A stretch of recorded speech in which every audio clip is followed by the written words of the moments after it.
ओम शांति। पितृपक्ष श्राद्ध के दिन हर वर्ष आते हैं। इन 16 दिनों में हम हर वर्ष अपने पूर्वजों को प्रसन्न करते हैं। उनके प्रति तर्पण, दान पुण्य, पंडितों को भोजन आदि कराने का विशेष पुरुषार्थ करते हैं। इसके द्वारा हम यह मानते हैं कि हमारे पूर्वजों की आत्मा को संतुष्टि मिले, शांति मिले, वे हर दुख अशांति से मुक्त रहें। वे जैसा चाहते हैं हम स्वयं को यदि वैसा बना लें। हमने अपने पूर्वजों के साथ जो भी दिन बिताए, उन दिनों में हमारे पूर्वज हमसे क्या आस रखते थे, क्या चाहते थे, कैसे हमारे कर्म हो, कैसे हमारे गुण हो, हम क्या करें क्या ना करें। यदि इन विशेष बातों को ध्यान में रखकर हम अपने स्वभाव संस्कारों को, अपने कर्मों को चेंज करें, तो श्राद्ध के जो 3 विशेष पुण्य कर्म होते हैं, जिसमें सबसे पहला हम अपने पूर्वजों के प्रति तर्पण करते हैं। हम उनके प्रति जो पंडितों को भोजन खिलाते हैं, उनके प्रति जो दान पुण्य करते हैं, इसी आधार को मानकर करते हैं कि वे हमसे प्रसन्न हो जाएं, हमें आशीष दें, हमें दुआएं दें। क्या आपने कभी रुककर यह सोचा है कि आज आपके प्रियजनों की आत्माएं कहां होंगी?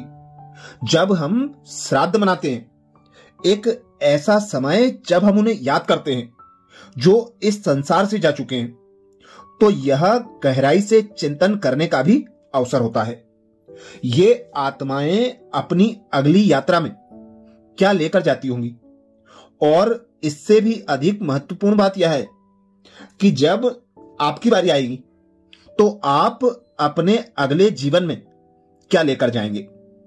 श्राद्ध में हम केवल गुजरे हुए लोगों के प्रति आभार भाव व्यक्त नहीं करते, उनके प्रति श्रद्धा भाव व्यक्त करना ही काफी नहीं है, बल्कि यह भी समझना है कि हम कैसे स्वभाव संस्कार धारण कर रहे हैं। हमारी हर सोच, हर भावना और हर कार्य आत्मा पर गहरी छाप छोड़ती जाती है। वही संस्कार आगे कई जन्मों तक हमारे साथ चलते हैं। इसलिए हम आज जो फैसले लेते हैं, जो कदम उठाते हैं, जो कर्म करते हैं, वही हमारे कल का निर्माण करते हैं। हम अपने जीवन में कितना भी धन दौलत कमा लें, कितने भी सुख सुविधा के साधन इकट्ठे कर लें, पर गहराई से चिंतन करने की बात है कि जब हम इस दुनिया से जाएंगे तो हमारे साथ क्या जाने वाला है। जो हमारे साथ जाने वाला है उसके बारे में भी सोचने का समय यही श्राद्ध का समय होता है। हम सभी यह मानते हैं कि हम जब इस दुनिया को छोड़ेंगे तो सब कुछ जो हमने यहां स्थूल में इकट्ठा किया है वह यहीं छूट जाएगा, और तो और यह देह भी छूट जाएगा। लेकिन क्या सच में ऐसा होता है? हमारा धन संपत्ति, रिश्ते नाते और शरीर यदि रह जाते हैं और आत्मा के साथ सिर्फ हमारे संस्कार, हमारे स्वभाव, हमारे कर्म जाते हैं, और वही अगले जन्म का हमारा भाग्य तय करते हैं। क्या आपने देखा है कि एक ही समय, एक ही घर में, एक ही मां बाप के 2 बच्चे भी कितने अलग स्वभाव के होते हैं।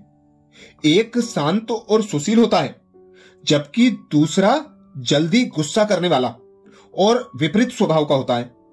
उनके स्वभाव में ये अंतर उनके पिछले जन्मों से आए संस्कारों की वजह से होता है। ये संस्कार ही तय करते हैं कि हम इस जन्म में क्या हैं और अगले जन्म में क्या बनेंगे। तो जरा अपने बारे में सोचिए, अगले जन्म में आप कैसा इंसान बनना चाहेंगे? शांत और खुशमिजाज, या फिर ईर्षा, जलन और गुस्से वाला, जो स्वभाव आज हम बना रहे हैं वही कल हमारे साथ जाएंगे और हमारी पहचान तय करेंगे। जिस प्रकार हम अपने जीवन में भविष्य को देखते हुए अपने पास धन संपत्ति इकट्ठा करते हैं कि कोई भी परिस्थिति आएगी, कोई भी समस्या आएगी, तो हम इस धन संपत्ति के द्वारा उस परिस्थिति को, उस विघ्न, उस समस्या को, उस बीमारी को पार कर लेंगे। ऐसे ही हमें अपनी आत्मा के बारे में भी आगे का सोचना होगा कि हम अभी कैसे कर्म करें जो हमारा कल का निर्माण करता है। हम कैसे अपनी आत्मा को शुद्ध व हल्का बनाएं। हम अपनी जिंदगी का ज्यादातर हिस्सा भविष्य की तैयारी में ही गुजार देते हैं। पैसा कमाना, मकान बनाना, जमीन जायदाद जैसी चीजों के लिए मेहनत करते रहते हैं, लेकिन कितनी बार हम यह सोचते हैं कि अपनी आत्मा को भी भविष्य के लिए तैयार करना जरूरी है, क्योंकि असली मायने उसी के हैं जो इस जीवन के बाद हमारे साथ जाएगा। श्राद्ध हमें यह याद दिलाता है कि जैसे हम दूसरों को याद करते हैं उसी तरह एक दिन हम भी इस संसार से विदाई ले लेंगे। क्या आप एक स्वच्छ और हल्की आत्मा के साथ आगे बढ़ने की तैयारी के बारे में सोचते हैं कभी?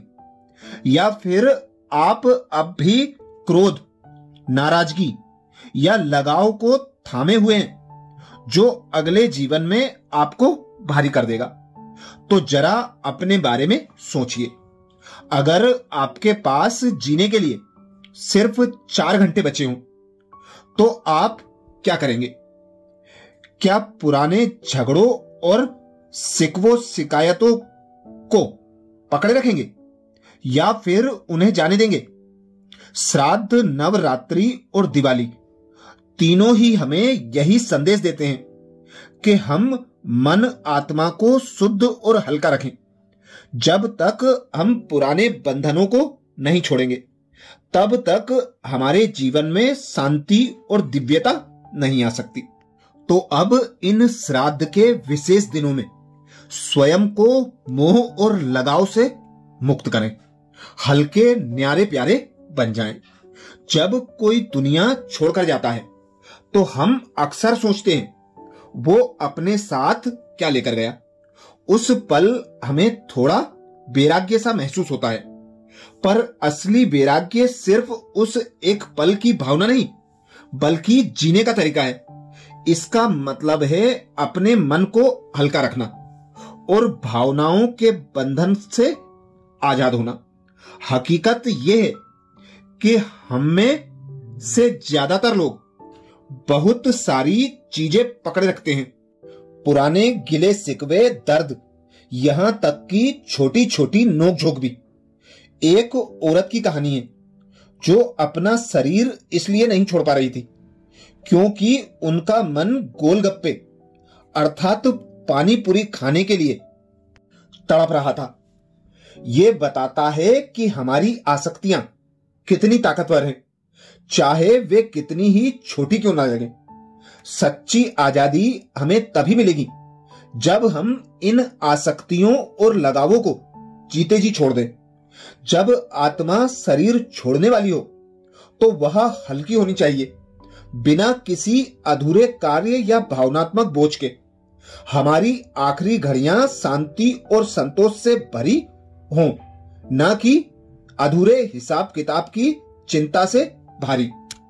तो हम यह पक्का कर लें कि ये जो श्राद्ध के 16 दिन आते हैं इनमें हम अपनी आत्मा को जगाएं, उसे शुद्ध बनाएं, शक्तिशाली बनाएं, क्योंकि नवरात्रि आने वाला है।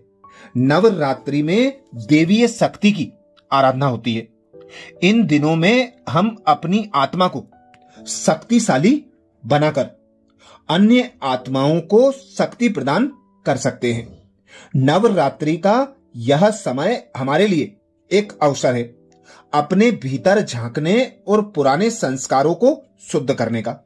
यह दिन पुराने दुख, नाराजगी और विवादों को पीछे छोड़ने के लिए बिल्कुल सही है। अगर हम किसी को माफ नहीं कर पाए या भावनात्मक चोटें अभी तक बाकी हैं, उन्हें अब दिल से निकाल देने का सही समय है। तो यह बात अच्छी तरह समझ लें, नेगेटिविटी को पकड़े रहने से हमें ही नुकसान होगा। यह एक ऐसा बोझ बन जाता है जिसे हम अगले जन्म तक ढोते रहते हैं। अगर हम चाहें तो इसे छोड़ना बहुत आसान है, बस एक सोच की जरूरत है। मैं इस बात को जाने देता हूं, मेरी तरफ से सब कुछ खत्म हो गया है। ऐसा सोचने से ही आत्मा हल्की हो जाती है और अपनी आगे की यात्रा के लिए तैयार हो जाती है। अगर हम हर रोज परमात्मा की याद में माफी मांग लें, माफ करने और शुक्रिया करने की आदत डाल लें, तो आत्मा हमेशा हल्की, शांत और शरीर छोड़ने के लिए तैयार रहेगी। तो इन श्राद्ध के 16 दिनों में स्वयं को संपूर्ण संपन्न बनाने के लिए 5 विशेष तरीके जरूर अपनाएं। अपने संस्कारों के बारे में सोचें, स्वयं से बातें करें। आज हम कौन सी आदतों से ग्रसित हैं और कौन से संस्कार बना रहे हैं जिन्हें हम अगले जन्म में अपने साथ ले जाना चाहेंगे। जरा सोचें। गिले शिकवे छोड़ देना है। नाराजगी पकड़े रहने से हमें ही नुकसान होता है। इसे छोड़कर आत्मा को हल्का बना लें। हर दिन समय निकालकर सोचें कि हम अभी इस जन्म में और भविष्य में कैसी आत्मा बनना चाहते हैं। यही आत्मा को हल्का और शांत रखने का तरीका है। सबको माफ करें, धन्यवाद कहें, शुक्रिया कहें और स्वयं को हल्का बना लें।